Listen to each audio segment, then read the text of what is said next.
अस्सलाम वालेकुम। Last time मैंने आपको पढ़ाया था आइसोटॉप्स और उम्मीद करती हूँ आप सबको समझ आ गया होगा। उसी आइसोटॉप का आगे से टॉपिक है यूजेस ऑफ आइसोटॉप, सब टॉपिक। तो इस पे आप आइसोटॉप्स के यूजेस पढ़ेंगे।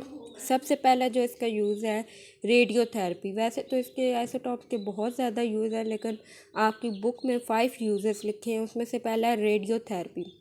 रेडियो का मतलब होता है रेडियो एक्टिव आइसोटॉप्स। ठीक है, रेडियो का क्या मतलब होता है? Radio active isotopes. उसके बाद थेरेपी, थेरेपी का मतलब होता है ट्रीटमेंट। ठीक है, तो रेडियो थेरेपी पे हम क्या करते हैं, डिफरेंट आइसोटॉप्स को यूज़ करके हम ट्रीटमेंट करते हैं। इसमें जैसे कैंसर ट्रीटमेंट में इसका लिखा हुआ है कैंसर, इसमें दो किस्म की ट्रीटमेंट के लिए इस्तेमाल हो सकते हैं। जैसे स्किन कैंसर, ठीक है, इसमें P32 और SR90, ठीक है, P32 एंड SR90, ये दोनों आइसोटॉप स्किन कैंसर की ट्रीटमेंट के लिए यूज़ होते हैं। अब ये दोनों आइसोटॉप स्किन कैंसर की ट्रीटमेंट के लिए ही क्यों यूज़ होते हैं? इसकी वजह है less penetrating beta radiation. Less penetrating beta radiations का मतलब है कि इसमें से लेस पेनिट्रेट यानी कि बॉडी के अंदर कम पेनिट्रेशन करने वाली, यानी कि P32 और SR90 आपके जस्ट स्किन तक पहुंचेंगी और आपके स्किन के कैंसर को ट्रीट कर देंगी, कैंसेरियस ट्यूमरस पार्टिकल को तोड़ देंगी। दूसरा है कोबाल्ट 60। कोबाल्ट 60 क्या है कि ये strongly penetrating gamma rays radiate करता है, यानी कि इस कोबाल्ट 60 में से रेडिएशन निकलेंगी और आपकी बॉडी के अंदर पेनिट्रेट कर जाएंगी और वहाँ पे आपके कैंसेरियस पार्टिकल को ब्रेक डाउन कर देंगे। उसके बाद इसका दूसरा यूज़ है diagnosis and medicine. Diagnosis and medicine में क्या मतलब है? डायग्नोसिस, अब मैं आपसे एक सवाल करती हूँ कि डायग्नोसिस और मेडिसन ये अलग अलग दो नाम क्यों लिखे? तो मैं आपको इसका आंसर भी बता देती हूँ कि डायग्नोसिस का मतलब होता है जस्ट मुआयना करना, मतलब कोई चीज़ देखना कि इसमें जैसे आपको कोई चीज़ नज़र आ रही है, सिर्फ मुआयना करना, मुआलजा करना। और ट्रीटमेंट का मतलब होता है बाकायदा उसका इलाज करना। तो इसमें डायग्नोसिस में, मेडिसन्स में इसमें थोड़े थोड़े ट्रेसर्स यूज़ किए जाते हैं जिसकी वजह से ट्यूमर डिटेक्ट हो जाता है।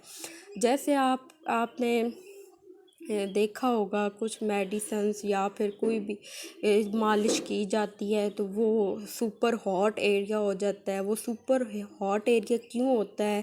इसी वजह से आइसोटॉप्स उसमें होते हैं। ठीक है, जैसे क्वाइटर की डायग्नोसिस के लिए आयोडीन 131 आइसोटॉप यूज़ होता है। कौन सा आइसोटॉप?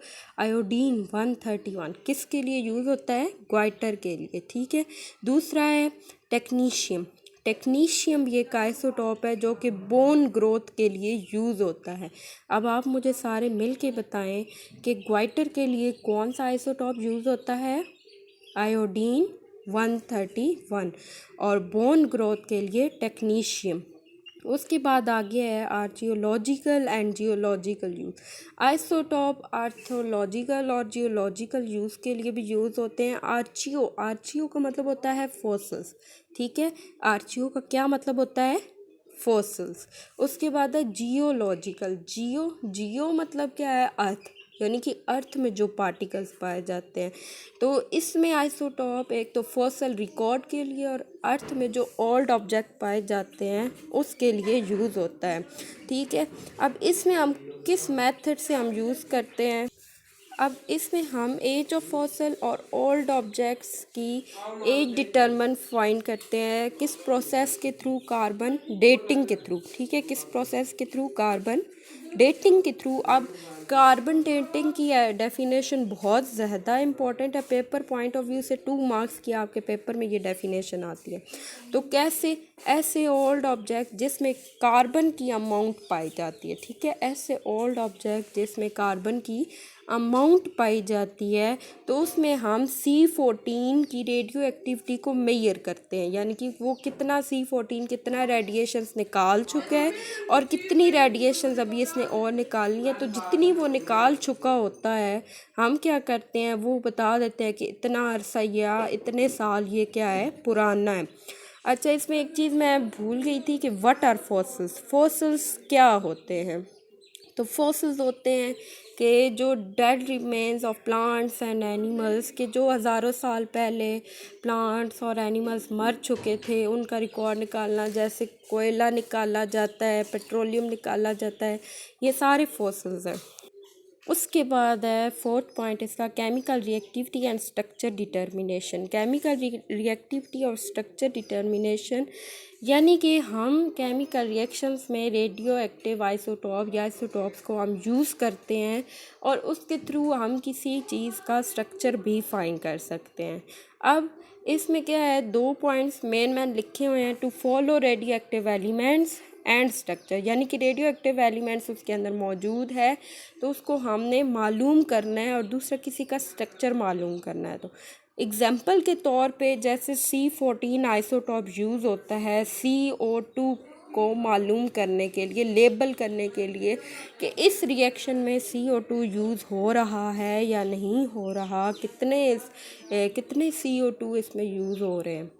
CO2 आपको पता है कि प्लांट यूज़ करता है फोटोसिंथेसिस में ग्लूकोज बनाने के लिए। उसके बाद लास्ट है इसकी application power generation. Power generation means जो न्यूक्लियर फिशन रिएक्शन परफॉर्म होते हैं न्यूक्लियर रिएक्टर्स में इलेक्ट्रिसिटी पैदा करने के लिए, बिजली पैदा करने के लिए। अब इस प्रोसेस में क्या होता है आपको पता है, U235 एक आइसोटॉप है, ठीक है, यूरेनियम का U235 एक आइसोटॉप है। ये स्लो मूविंग न्यूट्रॉन पर इसको बम्बार्ड किया जाता है। बम्बार्ड का मैंने आपको पहले मतलब बताया था, बम्बार्ड का मतलब है कि अब इसमें क्या है, धमाका, ठीक है, धमाके में क्या वो के न्यूट्रॉन आहिस्ता आहिस्ता आहिस्ता आहिस्ता चल रहे हैं और उस पे क्या किया आपने, यूरेनियम को बम्बार्ड कर दिया। यूरेनियम को जब आपने बम्बार्ड किया है तो यूरेनियम जो है वो टूट गया है क्रिप्टॉन में, 3 न्यूट्रॉन में, और साथ उसने एक और इम्पॉर्टेंट चीज़ दी है, एनर्जी, ठीक है, साथ उसने क्या एक और इम्पॉर्टेंट चीज़ दी है, एनर्जी। अब ये एनर्जी क्या करते हैं हम बॉयलर्स में यूज़ करते हैं ताकि वाटर को हम स्टीम में कन्वर्ट कर दें, ठीक है। ये जो यूरेनियम से हमारे पास आई थी एनर्जी, इस एनर्जी को हम बॉयलर्स में यूज़ करते हैं ताकि हम वाटर को स्टीम में कन्वर्ट कर दें। और स्टीम से फिर क्या होता है, टरबाइंस चलते हैं, टरबाइंस के वो फ़ैन चलते हैं और टरबाइंस के वो जब फैंस चलते हैं तो फिर हमारे पास क्या डिटरमिन होती है, इलेक्ट्रिसिटी, ठीक है। अब एक दफ़ा इसका रिव्यू दे देती हूँ। पहले रेडियोथेरेपी में आपने पढ़ा स्किन कैंसर और बॉडी कैंसर के लिए लेस पेनिट्रेटिंग बीटा रेज वाले आइसोटॉप और स्ट्रॉन्ग पेनिट्रेटिंग गामा रेज वाले आइसोटॉप यूज़ होते हैं। उसके बाद पढ़ा था आपने डायग्नोसिस एंड मेडिसन, ग्वाइटर के लिए आयोडीन 131 और बोन ग्रोथ के लिए टेक्नीशियम। उसके बाद आर्जियोलॉजिकल एंड जियोलॉजिकल, उसमें फॉसल्स और दूसरे ऑब्जेक्ट्स की एज मालूम करने के लिए कार्बन डेटिंग का प्रोसेस यूज़ होता है। कार्बन डेटिंग में हम क्या करते हैं कि कितना कार्बन C14 की अमाउंट हाफ लाइफ गुजार चुकी है, यानी कि कितना इसमें C14 अपनी रेडिएशंस निकाल चुकी है और फिर हम उससे डिटरमिन करते हैं। उसके बाद है केमिकल रिएक्टिविटी और स्ट्रक्चर डिटर्मिनेशन, यानी कि रेडियो एक्टिव एलिमेंट्स को फॉलो करने के लिए, उनको मालूम करने के लिए और दूसरा किसी का स्ट्रक्चर मालूम करने के लिए। इसमें एग्जांपल है C14। उसके बाद है पावर जनरेशन के लिए, जैसे हम U235 को न्यूट्रॉन पे बम्बार्ड करते हैं तो हमारे पास एनर्जी आती है और वो एनर्जी हम बॉयलर में वाटर को स्टीम में कन्वर्ट करने के लिए यूज़ करते हैं और इससे हमारे पास क्या आती है, इलेक्ट्रिसिटी आती है। Thank you. और अब आप लोग ये पूरा लेक्चर लॉन्ग वाइज आप तैयार करेंगे। आपकी बुक पे जो बिल्कुल लास्ट चैप्टर का लास्ट पेज है उस पे ये पूरा टॉपिक लिखा हुआ है और आपने इसमें एज इट इज़ तैयार करना है। मैं उम्मीद करती हूँ कि आपको लेक्चर समझ आ गया होगा। और अगर आपको कोई इस लेक्चर में इशू आ रहा है तो आप मुझसे बग़ैर झिझक के कोई भी क्वेश्चन पूछ सकते हैं। Thank you. अल्लाह हाफ़िज़।